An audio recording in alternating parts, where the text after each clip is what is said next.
مستيات بيتنا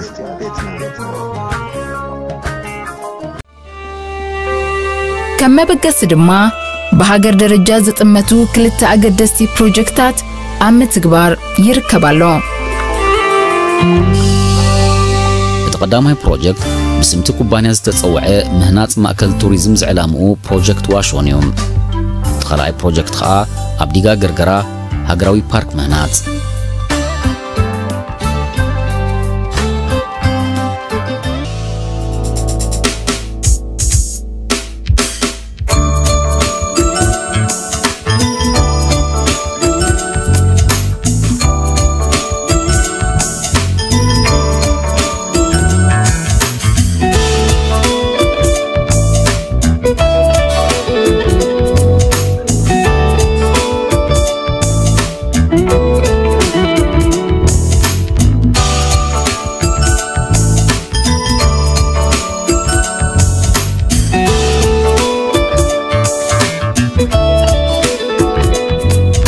إذا ما أخل توريزم بكل نسمعها نيرترا زنصبار أب أزمة سبت حي والدهاجر يكون وتأتنيا يكون مس إرترا بحلان لمدان فرياتان زلاليون بوتا خو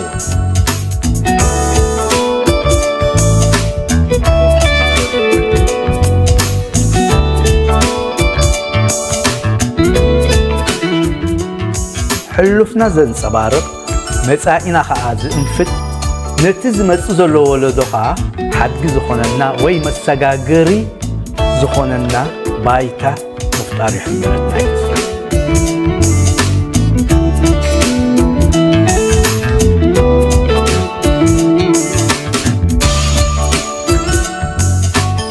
أبز معكل لعلي 4 استفلالي بحلاون زمناون زبيتو فرياز شيت ألن دكوانات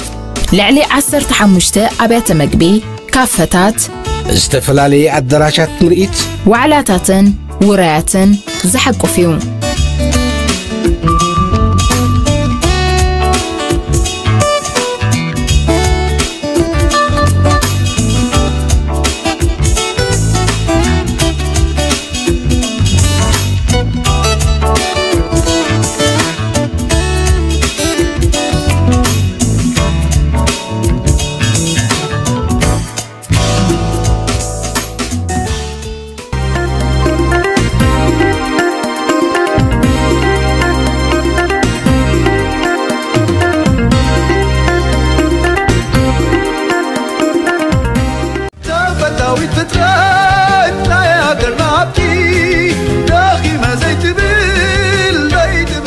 بريزيدنت إسياس بقتصالنا تختاتلون هناتي حساباتون نفسسلون كايو نهرون صفتون عقيبو السلاسل زلو زي حقراو بارك نعين زي السحب نأمرو زي الزاني من نافشات رح يكونن انتنو عبز التزانين زي تحدثنا أمرو تاريخ إيرترا خابت انتاو زمن كساب اوان ناس مقرات سلطانين تاريخن إيرترا زخوسكوسة كبرتات كم بحلاو رشا نابكتس علي ولدوتات متحلافن مثل إيرترا مقلاحن عبيد توريزم نمدر رخنيو حمرت علامو طبابن صباغن ببالحسن هنسا تسميو لتدناغ قص مريت كبابي قرماز درب وحلنات زحلفو تلمي أزي هاجراو بارك عوشتو زتفلاليو مزناقعي بوتاتات معشاقي مكاين وهابتي أقلقلوت نقصان تكالات نرئيت قلايت نسلام زعدم موجو كورنع وزتون زحقو فيو عفكم دو ما يملئ لكم تانيحو هو إذا خطعزابو تانحكم قد مع 10 عامتات أبيلو عب إيرترا زلو سرعات زنقرنا أزيو بحزبل نايل معات بروجكت نيرو إذي واشون زسميوو بروجكت زغن لومي فتي مدهايبلون واشون ترح زيكونه اتوم عبزي 34 عامتات قاليهم بوقعي كام منغستي قال خا بمنقدي عب دقز نطفو ناي بروباغاندا سراحتنياتاتومن بناي محبراوي مراخبي دحرقصومن استنغرونا بروجكتات قيمم تريفامم حد اوان بمنقد فيسبوك منغستي عب قربا غزي عب 6 زباتات إيرترا 6 زمناوي معرفو نفرتتات كسرح تبقيسلو زبل كاب ناي حنت هاجر بروجكت استقدح سئلي زلوو ዝተፈብረኸ ዜና ይዘውር ነይሩ ኣብ ባይታ ዘሎ ሓቂ ግን ሎሚ እታ ኣብ እዋን መግዛእቲ ኢጣልያ ዝተሃንፀት ነዚ ዘመን ዘይትበቅዕ ምትዕርራይ እኳ ዘይተገብረላ ናይ ኣስመራ መዕርፎ ነፈርቲ እያ ኮፍ ኢላ ዘላ ኣብ 2023 ካብ ዝተዘርግሑ ዜናታት ካልእ ንከተማ ምጽዋዕ ምስ ከረን ዘላግብ ሓደ ቀለቤታዊ ጽርግያ ኣብ ቤት ገርግሽ ይስራሕ ኣሎ ትብል ነይራ ነዛ ናይ ቀለበት ጽርግያ ዝረኣየ ሰብ ግን ደሊና ሲኢና ኣብታ ዓመት ኣብ ኤርትራ ናይ ሞባይል ባንክ ኣብ ሓፂር ግዜ ክጅመር ምዃኑ እውን ተገሊጹ ነይሩ እዚ እውን ሓሶት ኮይኑ ን50,000 ተዓዘብቲ ዝኸውን ስታድዮም መጻወቲ ኩዕሶ እግሪ ብሓደ ሼዛ ዝተባህለ ኢጣልያዊ ትካል ክስራሕ እዩ ምስ ተባህለ ክንደይ ኤርትራዊ ባሂልዎ መስለኩም እዚ ሓበሬታ እዚ ኣብ ፈለማ 2024 ዝወፀ ሓበሬታ እዩ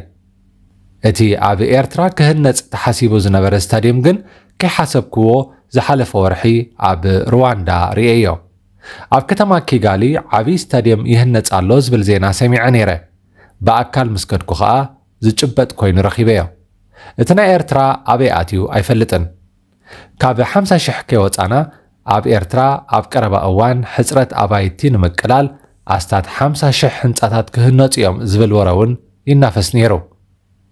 እቲ ክውንነት ግን ብዙሓት ኤርትራውያን ኣባይቲ ክወሃበኩም ብዝብል ብመንገዲ ኤምባሲ ዝኸፈልዎ ገንዘብ ተበሊዖም ብመልክዕ ቦንድ ዝቐመጥዎ ገንዘብ እውን ተቐሚሮም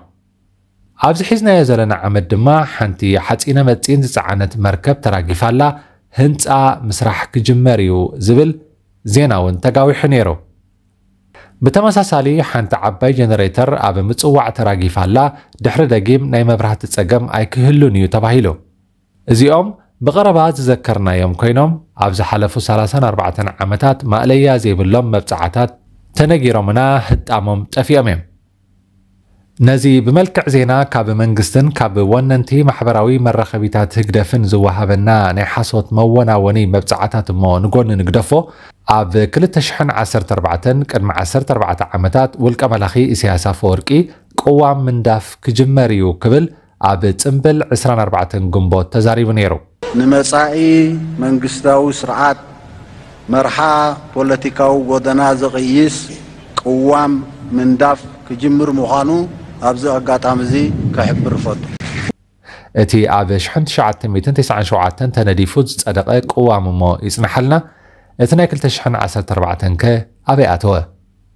ድሃ የብሉን ብዝኾነ ኤርትራ እዛ ንሪኣ ዘለና ኤርትራ ኮይና እያ ተሪፋ ኣብ ክንዲ ሲንጋፖር ሰሜን ኮርያ ኣብ ክንዲ ናብ ሽወደን ናብ ሶማል ዝቐረበት ሃገር ኮይና ብዘይጭበጡ ተስፋታትን ዘይትግበሩ መብፃዕታትን ዘቕቢባ ሰለይ ትብላላ መልእኽትና ብኤርትራ ተስፋ ክንቆርፅ ዘይኮነ ንህግደፍ ከኣምን ዝኽእል ልቢ ከሂልወና እዩ 34 ዓመታት ተታሊሉ ዘይርድኦ ሰብ ካብ ሰብኣውነት ዝወፀ ስለ ዝኾነ ይኣኽለና ህግደፍ ናይ ልምዓትን ናይ ለውጥን ውዳበ ኣይኮነን መራሕቲ እውን ብተፈጥሮ ሸምጊሎም ስለ ዝኾኑ ብተፈጥሮ ሓድሽ ናይ ኣእምሮ ፀዓት ከመንጩ ኣይክእሉን እዮም ክቡራት ተኸታተልትና ሓንቲ ሓበሬታ ኣላትና ሮቤል ተስፋ ሚካኤል ኣፈወርቂ ዝተባህለ ትውልድ ዓዱ ሓላይ ንኡስ ተባሰ ገነይቲ ወዲ 16 ዓመት እንከሎ ኣብ ነሓሰ 2017 ምስ ዕርኽቱ ስግረዶብ ክኸይድ ተታሒዙ ኣብ ኣፍ ዓበት ድሕሪ ምዕላሙ ምስ ኣሃዱ 67 ግንባር ዓሰብ ተወዚዑ ነይሩ ድሃይ ምስ ኣጥፍአ ኣሃድኡ ተሓቲቶም ብዕለት 17 ግንቦት 2018 ምስ ብፀቱ ንስግረዶብ ከም ዝኸደ እኳ እንተሓበሩ ክሳብ ሕጂ ግን ድሃ የብሉን በዚ ምኽንያት ዝኾነ ዝረኣዮ ሰብ ናብዘን ዝስዕባ ስልኪ ቁፅርታት ብምድዋል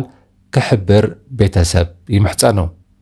ባዶ ባዶ 31 62 19 ባዶ 9 104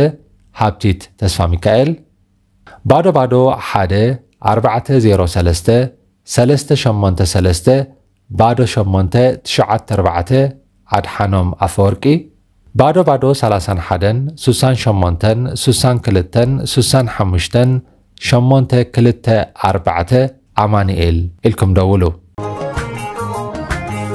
መስትያት ቤትና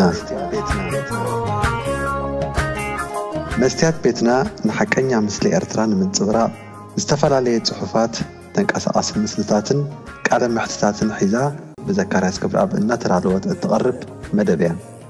كفوتي لساني من يزعجوني هاي سجدن علي عبطاقوت ملاخي قطاوخي قنا مسلي فتحي